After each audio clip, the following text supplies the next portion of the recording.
was trying to find a reason to tell you that I'm sorry. I've been lying all this while so that you never.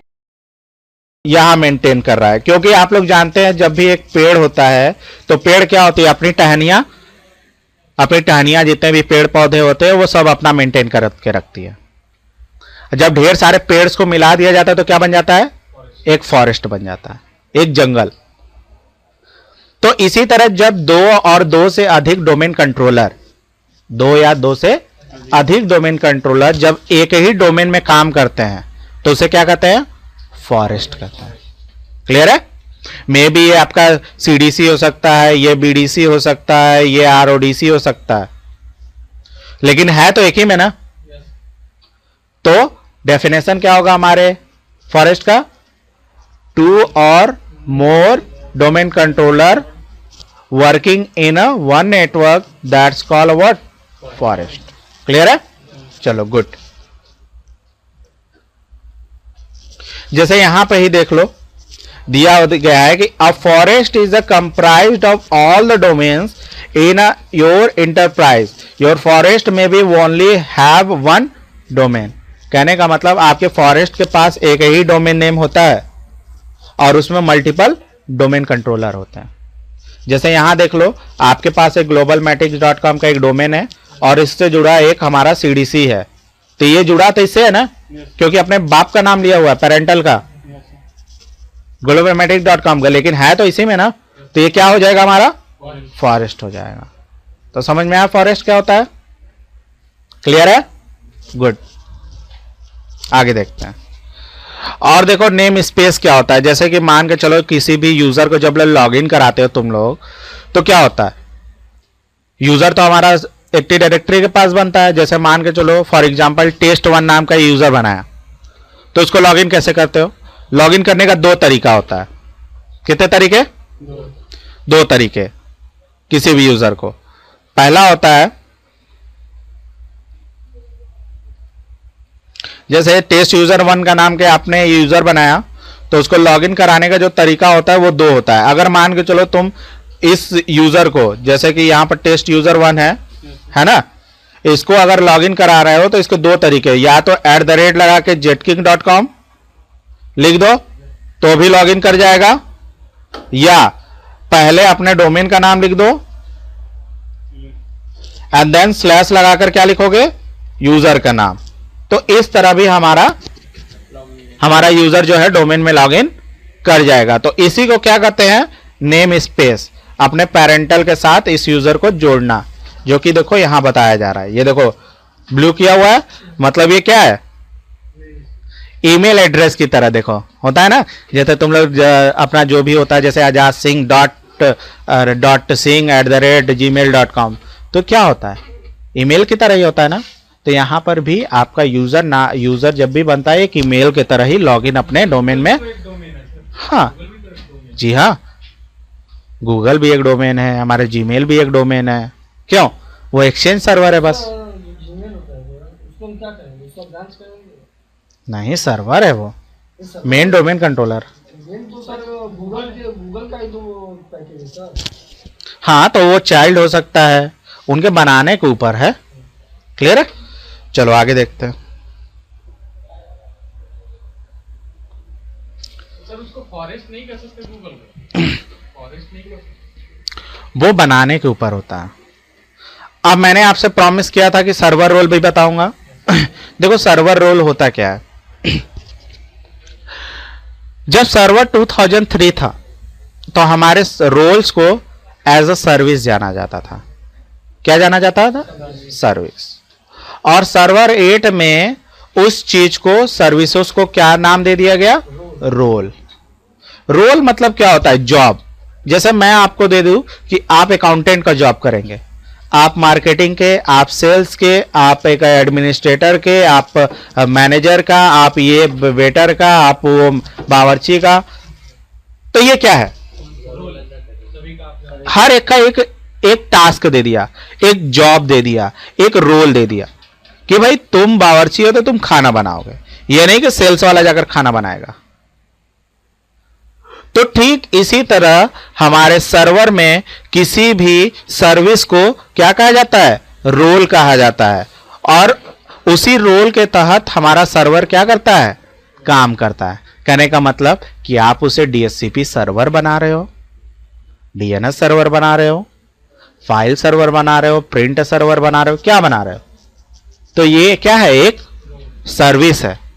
तो service को ही क्या कहते हैं, role. Clear है? अब कोई confusion? Good. और it recommended that server not have too many roles, और जरूरी नहीं है कि एक सर्वर जो है एक ही रोल अदा करे, कई रोल कर सकता है अगर उसका फिजिकल हार्डवेयर रिक्वायरमेंट सही हो। जैसे आप जो है, आपकी फिजिकल बॉडी सही है तो क्या आप एट ए टाइम काम नहीं कर सकते हैं? आप मैनेजर भी बन सकते हो, आप सेल्स भी बन सकते हो, आप अकाउंटेंट भी बन सकते हो।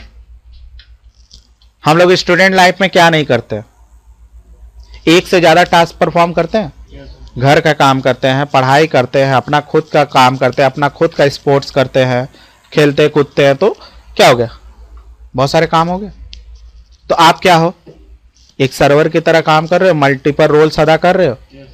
अगर आपके अंदर कैपेबिलिटी नहीं होगी, कैपेबिलिटी का मतलब आप एबल नहीं होंगे, तो क्या खेल पाओगे, घर का काम कर पाओगे, पढ़ाई कर पाओगे? नहीं ना।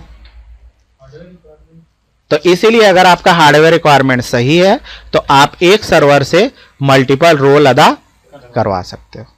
क्लियर है? चलो गुड। और वैसे देखो कह रहा है कि domain controller usually has only 2 roles. कहने का मतलब जब भी कोई एक डोमेन कंट्रोलर बनता है तो वहां पर मल्टीपल बस 2 ही रोल इंस्टॉल होता है, एक एक्टिव डायरेक्टरी डोमेन सर्विसेज और DNS जो होता है उसका डिपेंडेंसीज हो जाता है। क्लियर है? चलो आगे देखते हैं।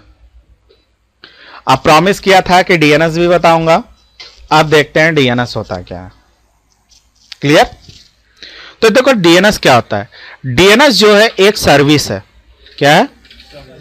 Service provide by a server that allow to find the other computer in your network. देखो ये जो DNS होता है एक सर्विस का काम करता है जो सर्वर के द्वारा बनाया जाता है, और ये क्या करता है, आपको अलाउ करता है किसी भी कंप्यूटर को आपके नेटवर्क में खोजने के लिए। Clear? DNS allow you to type in a friendly name of the machine instead of the IP address, allow your client to get the IP address from the DNS server and go find the resources। कहने का मतलब ये है, जैसे मैं एक example देना चाहूंगा, आप लोगों के पास मोबाइल होगा, तो क्या आपके मोबाइल में जितने भी कांटेक्ट हैं उनका नंबर याद है? लेकिन जैसे ही कॉल आता है तो हम लोग समझ जाते हैं कि इस व्यक्ति का कॉल आया हुआ है, बिहाफ ऑफ नेम। जैसे अगर हमारे पापा का नंबर है तो मैंने लिख दिया पापा। जैसे ही कॉल आता है या कॉल करना होता है तो हम लोग क्या करते हैं, PA टाइप कर देते हैं, लब पसंद आता है नंबर उनका और कॉल बटन दबा देते हैं और उनको कॉल जाता है। तो क्या कॉल आपका पापा नेम पर जाता है? किस पर जाता है? उसके नंबर पर जाता है। समझ रहे हो ना?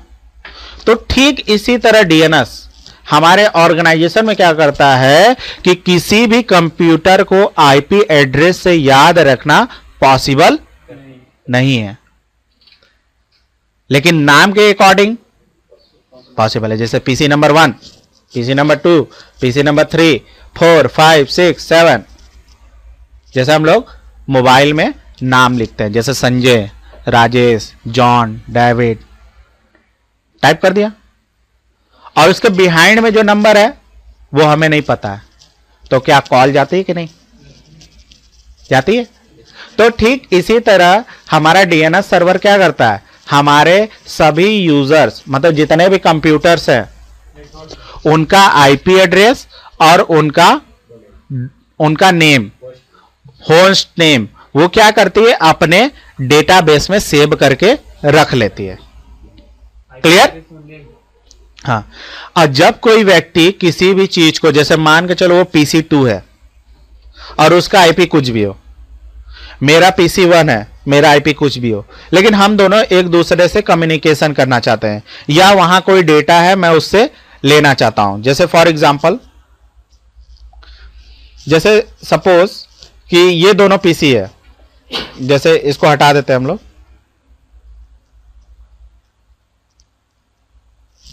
जैसे हमारी एक पीसी है, एक पीसी ये है, क्लियर? एक पीसी 4 है, एक पीसी 6 है।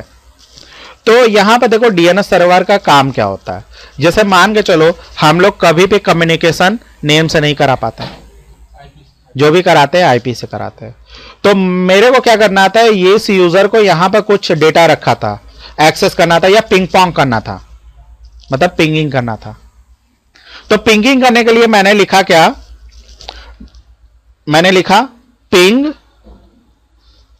स्पेस, सॉरी मैंने लिखा यहां पर पिंग स्पेस pc4.jetking.com। तो बताओ इस तरह हमारा पिंगिंग का रिप्लाई आएगा, क्यों? क्योंकि हमारा कम्युनिकेशन तो नेम से नहीं होता है। तो ये क्या होगा कि हमारे इस पीसी का रिक्वेस्ट जाएगा कहां पर, हमारे किस सर्वर के पास, हमारे डीएनएस सर्वर के पास। क्यों? क्योंकि डीएनएस सर्वर के पास हमारे ऑर्गेनाइजेशन में कितने पीसीज है, उनका क्या नाम है और उनका आईपी क्या है, ये सारा का सारा यहां पर डेटाबेस स्टोर है। क्लियर है? ये रिक्वेस्ट जाएगा कहां पर, हमारे ये रिक्वेस्ट इधर से जाएगा यहां पर, यहां से हमारे इस सर्वर के पास आएगा। सर्वर इसका रिकॉर्ड चेक करेगा कि pc4.jetking का क्या है आईपी एड्रेस। तो ये रिप्लाई करते वक्त लिखेगा इसके नीचे इसका आईपी एड्रेस, मान के चलो इसका आईपी एड्रेस था 10.10। ये रिक्वेस्ट फिर कहां जाएगा, यहां से होते हुए यहां आएगा और फिर ये आईपी लेकर कहां जाएगा, इसको आईपी